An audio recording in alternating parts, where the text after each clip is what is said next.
కాసేపట్లో జీహెచ్ఎంసీ ప్రధాన కార్యాలయంలో చివరి కౌన్సిల్ సమావేశం జరగనుంది.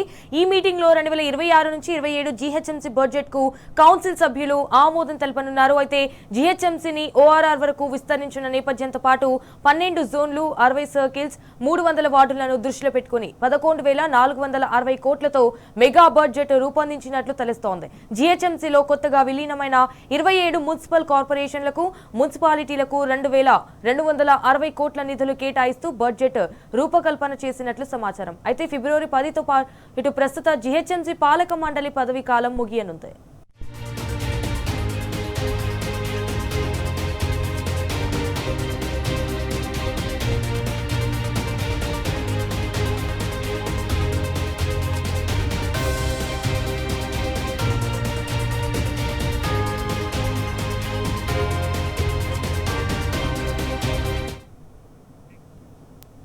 రైట్, ఇక ఇదే విషయానికి సంబంధించి మరిన్ని డీటెయిల్స్ మా ప్రతినిధి కిరణ్ లైవ్ ద్వారా అందించడానికి అయితే సిద్ధంగా ఉన్నారు. రైట్ కిరణ్, కాసేపట్లో అయితే జీహెచ్ఎంసీ ప్రధాన కార్యాలయంలో అయితే చివరి కౌన్సిల్ సమావేశం జరగనుంది. సో దీనికి సంబంధించిన అప్డేట్స్ ఏంటి? ఇవాళ జీహెచ్ఎంసీ ప్రధాన కార్యాలయంలో చివరి కౌన్సిల్ సమావేశం జరగనుంది. ఈ నేపథ్యంలో ఆ బడ్జెట్ ఏదైతే ఉందో 2026-27కు సంబంధించినటువంటి బడ్జెట్ ను కౌన్సిల్ సమావేశంలో ఆమోదించనున్నారు. సభ్యులు కూడా ఈ బడ్జెట్ కు ఆమోదం తెలిపేటువంటి అవకాశం ఉంది. ముఖ్యంగా 11,460 కోట్లతో ఈసారి బడ్జెట్ మెగా బడ్జెట్ ను రూపొందించారు. ఎందుకంటే 300 వార్డులు, 12 జోన్లు, 60 సర్కిల్స్ గా ఇటీవల కాలంలో జీహెచ్ఎంసీ విస్తరించింది. ఓఆర్ఆర్ వరకు కూడా పెద్ద మొత్తంలో విస్తరించినటువంటి నేపథ్యంలో జీహెచ్ఎంసీ కౌన్సిల్ సమావేశానికి సంబంధించిన అంశంలో కూడా ఇటీవల విలీనమైనటువంటి మున్సిపాలిటీలకు కూడా దాదాపు 2,000 కోట్లకు పైగా బడ్జెట్ ను కూడా కేటాయించినట్టుగా తెలుస్తుంది. ప్రధానంగా ఇటీవల కాలంలో రాష్ట్ర ప్రభుత్వం జీహెచ్ఎంసీ వార్డులను పునర్విభజించింది.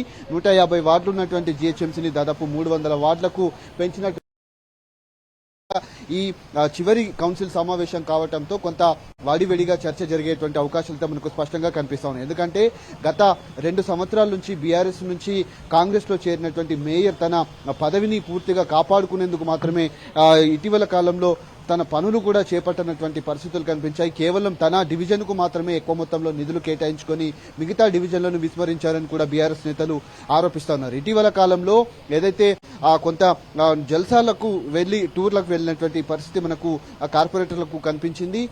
అనవసరపు వృధా ఖర్చులను కూడా చేపట్టారు. అయితే పెండింగ్ ప్రాజెక్టులు ఏవైతే ఉన్నాయో నగరంలో పెద్ద మొత్తంలో ట్రాఫిక్ పెరిగిపోతుంది.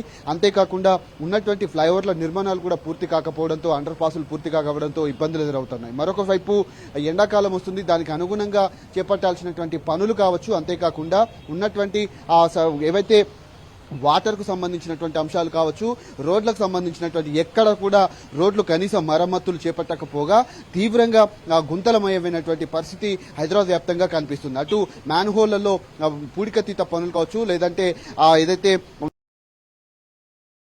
పేరుకుపోయి తీవ్రంగా ఇబ్బందులు పడింది. గత వర్షాకాలంలో చూసుకున్నట్లయితే తీవ్రంగా వేధించింది. పనుల పెండింగులు ప్రాజెక్టులకు సంబంధించినటువంటి నిధులు పూర్తిగా సక్రమంగా ఖర్చు చేయకపోవడం, అవి కాంట్రాక్టులకు సరిగా పెండింగ్ బిల్లులు చెల్లించకపోవడంతో తీవ్రంగా ఇబ్బందులు పడ్డటువంటి పరిస్థితులు అయితే కనిపిస్తా ఉన్నాయి. ఈ బడ్జెట్ అయినా కొంత ఆశాజనకంగా ఉంటుందా, హైదరాబాద్ అభివృద్ధికి ఎంత మేర తోడ్పడుతుందనేది మాత్రం మనం వేచి చూడాలి. 10:30 గంటలకు మేయర్ అధ్యక్షతన ఈ బడ్జెట్ సమావేశం కూడా కొనసాగనుంది.